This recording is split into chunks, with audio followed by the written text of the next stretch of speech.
হে বন্ধুরা, কেমন আছেন সবাই? আশা করি সবাই ভালোই আছেন। তো আজকের ভিডিওটি একটু আলাদাই হতে চলেছে। মানে আমরা এর আগে অনেক রকমের ঘুড়ি বানিয়েছি। কখনো চিল ঘুড়ি বানিয়েছি, তো কখনো ডাক ঘুড়ি বানিয়েছি বা চোং ঘুড়ি বানিয়েছি, আবার কখনো জাহাজ ঘুড়ি মানে শিপ ঘুড়িও বানিয়েছি। কিন্তু আজকের ভিডিওতে যে ঘুড়িটি আপনাদের দেখাবো সেটি একদমই ডিফারেন্ট টাইপের একটি ঘুড়ি।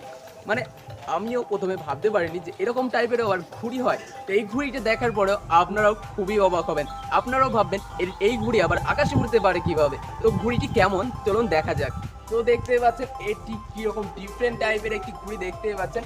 এইটির আকার তো দেখুন কিরকম স্টার শেপে, মানে তারার মতো বা চক্রর মতো আকারে এই ঘুড়িটি। আর এই ঘুড়িটি আবার এখানে রোটেট হচ্ছে। তো আপনাদের বলে দিই, এই ঘুড়িটি যখন আকাশে ওড়ে তখন এটি নিজের এইভাবে রোটেট হতে থাকে। আমি আপনাদের ঘুড়িটিকে ভালোভাবে দেখাচ্ছি ঘুড়িটি কিভাবে তৈরি।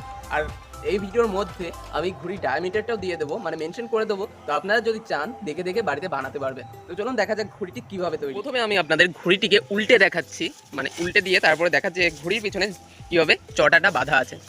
তো দেখতে পাচ্ছেন একটি চটা এই সোজাসুজি আড়াআড়ি বাঁধা আছে, ঠিক ওই মাথা অবধি এরকমভাবে মোট 3টি চটা বাঁধা রয়েছে। আর এর ভেতর দিয়ে একটি পাইপ মতো দেওয়া রয়েছে। এটা দেখতে পাচ্ছেন স্টিলের পাইপ মতো, এদিক থেকেও দেখতে পাচ্ছেন। এটি হচ্ছে সোল্ডারিং আয়রনের যে পাইপ থাকে সেটাকে ব্যবহার করেছে। আর এর ভেতর দিয়ে একটি রড দেওয়া আছে। তো দেখতে পাচ্ছেন এই যে এর মাথায় একটি বল দেওয়া রয়েছে যাতে এটি ইজিলি মুভ করতে পারে, মানে ইজিলি রোটেট। তারপর দেখতে পাচ্ছেন এই যে এটি যাতে এদিক ওদিক মুভ না হয় সেই জন্য আমাদের এখান দিয়ে সুতো দিয়ে টানা দেওয়া রয়েছে, ঠিক এইভাবে। আর এর ভেতর দিয়ে একটি সাইকেলের স্পোক, মানে বাইসাইকেলের যে স্পোক হয় সেটিকে আমরা দিয়ে নিয়েছি। সেটিকে দুমড়ে দেখতে পাচ্ছেন এখানে দুমড়ে বেন্ড করে রাখা আছে। আর এখান দিয়ে একটি চটা টানা দেওয়া রয়েছে, মানে ঠিক এখান দিয়ে এই অবধি, যাতে এটি পিছনের দিকে ঝুঁকে না যায়। আমাদের এখানে একটি ব্যাম্বু স্টিক দেওয়া রয়েছে যার মাথায় কতগুলো লেজ লাগানো রয়েছে, মানে কতগুলো স্ট্রিপ লাগানো রয়েছে প্লাস্টিকের, যাতে আমাদের এই ঘুড়িটি ব্যালেন্সভাবে আকাশে উঠতে পারে, মানে নিজের ব্যালেন্স নিজে করে আকাশে উঠতে পারে। আমাদের এই ঘুড়ির জোরটা একটু কমপ্লিকেটেড ছিল প্রথমে, তারপরে আমরা কিছু জোগাড় লাগিয়ে এই ঘুড়ির জোরটা ঠিক করে দিয়েছি। তো প্রথমে ঘুড়ির জোরটা ঠিক বাঁধা হতো, এখানে বাঁধা হতো একটি সুতো, আর এখান থেকে একটি সুতো বেঁধে নিয়ে তারপরে এই তিনটেকে একসঙ্গে রেখে জোত বাঁধা হতো। তো সেইভাবে আমাদের ঘুড়িটি উপরের দিকে উঠছিল না, মানে আমাদের সোজা কথা বলতে আমাদের ঘুড়িটি আকাশেই উঠছিল না।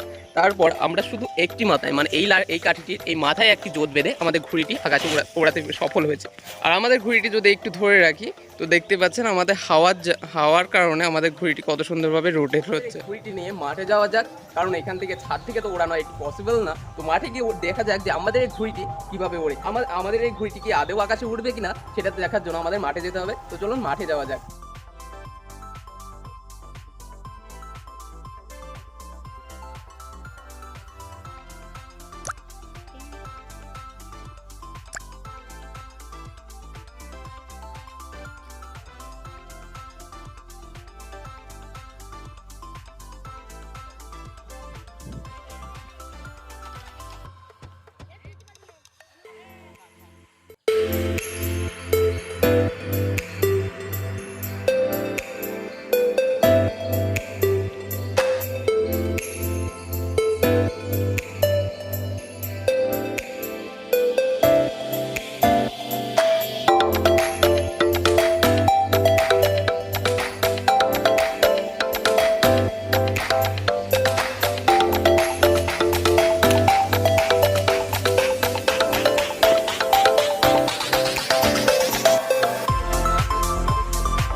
তো দেখতে পাচ্ছেন বন্ধুরা, আমাদের ঘুড়িটি দেখুন কত সুন্দরভাবে আকাশে উঠছে, কতটা অ্যামেজিং লাগছে দেখতে পাচ্ছেন।